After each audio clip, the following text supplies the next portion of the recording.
kita lanjutkan materi kita tentang bilangan real. Bilangan real itu memiliki sifat-sifat yang dikenal dengan sifat-sifat medan. Yang pertama itu hukum komutatif, di mana coba Anda perhatikan sambil memperhatikan handout yang saya kirim ya. X ditambah Y itu akan sama dengan Y ditambah X. Itu yang pertama, sifat komutatif.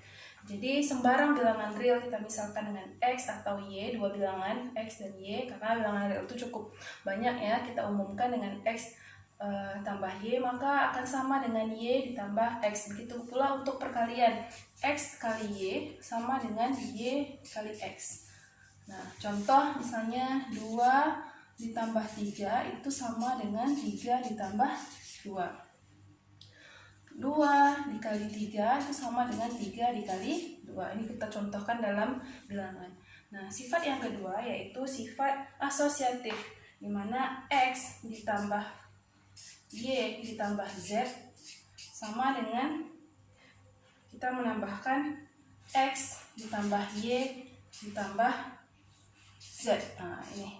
Jadi untuk penjumlahan, sifat penjumlahan itu tidak ada urutan harus kita jumlahkan dulu dalam kurung. Karena apa? Karena berlaku sifat ini, asosiatif. X ditambah Y ditambah Z sama aja dengan kita tambah dulu X tambah Y, kemudian baru tambah Z.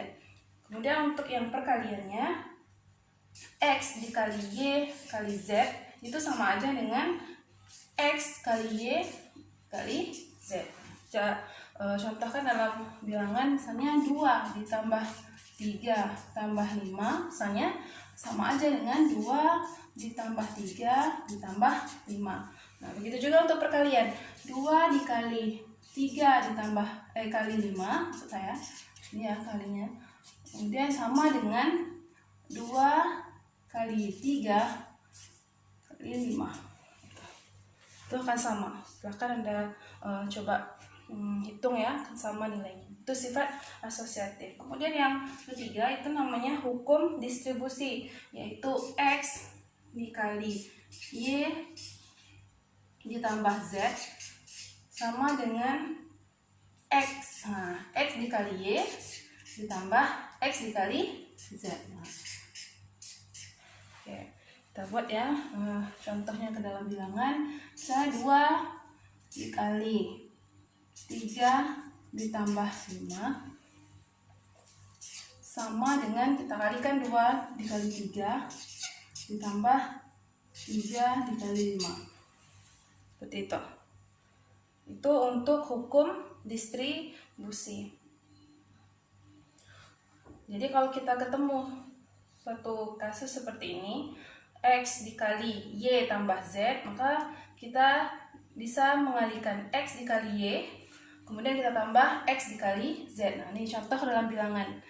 Kalau Anda hitung nilainya pasti sama. Nah, sifat yang keempat yaitu elemen-elemen identitas. Jadi terdapat dua bilangan real yang berlainan, 0 dan 1 yang memenuhi. Jadi ada bilangan real yang elemen identitas ya. Elemen identitas 0 dan 1, yaitu dia memenuhi untuk 0 penjumlahan X ditambah 0 akan sama dengan X.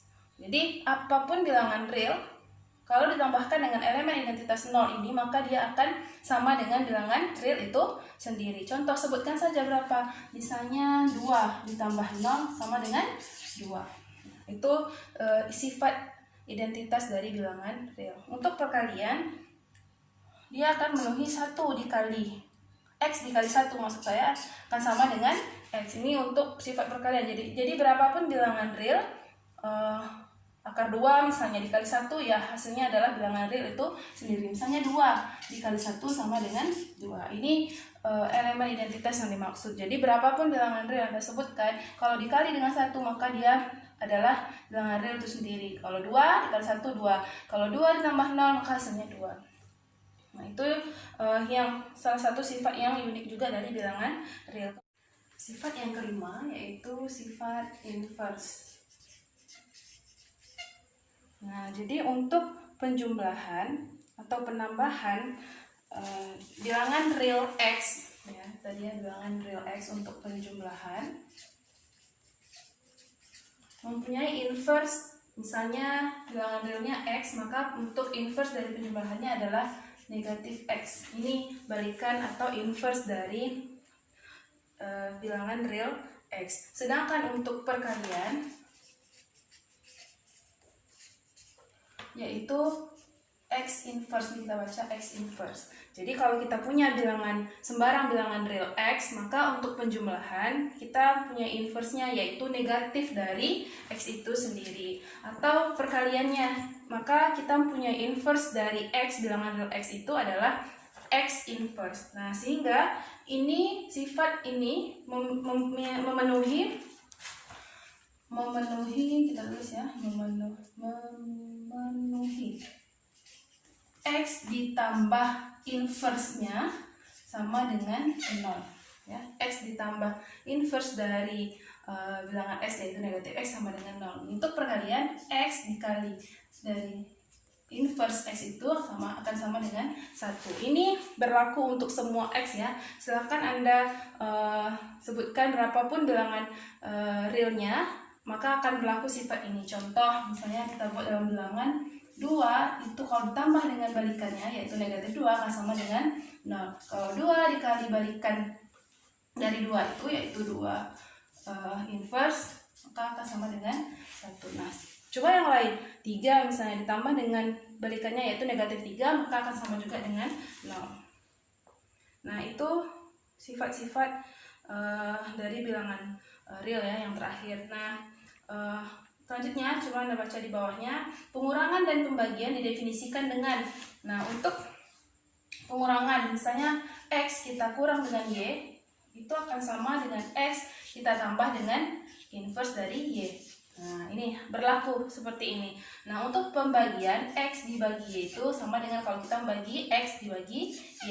Ini artinya sama dengan X kita kali dengan inverse dari Y. Ini berlaku operasi pengurangan dan pembagian. Nah, jadi asalnya adanya operasi pengurangan itu berawal dari sifat bilangan real. Adanya balikan gitu ya. Nah, kalau X kita kurang dengan Y, maka sama dengan X kita tambahkan dengan inverse dari Y. Begitu juga dengan pembagian. X kita bagi dengan Y, itu sama dengan kita membagi X dikali inverse dari Y. Nah, ini yang terakhir ya. Dan ingat, kalau kita membagi X dengan Y, maka Y tidak boleh sama dengan 0. Karena apa? Kalau Y sama dengan 0 tidak terdefinisi. Nah, itu ya sifat dari sifat-sifat dari bilangan real. Nah, sekarang kita coba implementasikan sebuah kasus. Kita akan menggunakan sifat-sifat bilangan real yang tadi, yaitu komutatif, asosiatif, dan distributif. Misalnya kita ambil contoh dari kita mau menyelesaikan atau mengoperasikan 2X ditambah 1 dikali dengan X ditambah 2 misalnya. Nah, kita akan menyelesaikan operasi ini dengan menggunakan sifat-sifat Medan yang tadi. Nah, sekarang ini kita mau menyelesaikan seperti ini, maka kita bisa menggunakan sifat distributif, yaitu kita kalikan 2 yang ini terhadap bagian ini. 2X kita kali dengan X ditambah 2 terlebih dahulu, kemudian kita tambah 1 dikali X ditambah 2. Nah, ini sifat yang kita gunakan adalah sifat distributif. Selanjutnya, kita mau menyelesaikan atau mengoperasikan ini. Kita juga gunakan sifat distributif, yaitu kita kalikan 2X dengan X. 2X dikali X maka jadi 2X kuadrat. 2X dikali 2 jadi 4X. Nah, ini dalam kurung seperti ini. Selanjutnya 1 dikali X, maka kita peroleh X. 1 dikali 2, 2. Seperti ini ya. Nah, ini juga kita masih menggunakan proses ini, kita masih menggunakan sifat distributif. Nah, selanjutnya karena kita ingat sifat asosiatif ya, kalau kita penjumlahan seperti ini walaupun ada tanda kurung, kita tidak perlu melakukan urutan penjumlahan ya yang mana gitu, akan sama artinya kalau kita kerjakan secara acak gitu ya. Misalnya kita tulis kembali 2X kuadrat ditambah 4X tambah X tambah 2. Nah ini akan sama artinya dengan ini, karena kita tadi sudah tahu bahwa adanya sifat asosiatif. Nah kita sederhanakan ini, 2X kuadrat tambah 4X dengan X ini bisa kita jumlahkan, yaitu jadi 5X tambah 2. Nah inilah yang bisa kita lakukan untuk operasi 2X tambah 1 kali X tambah 2. Ini dia.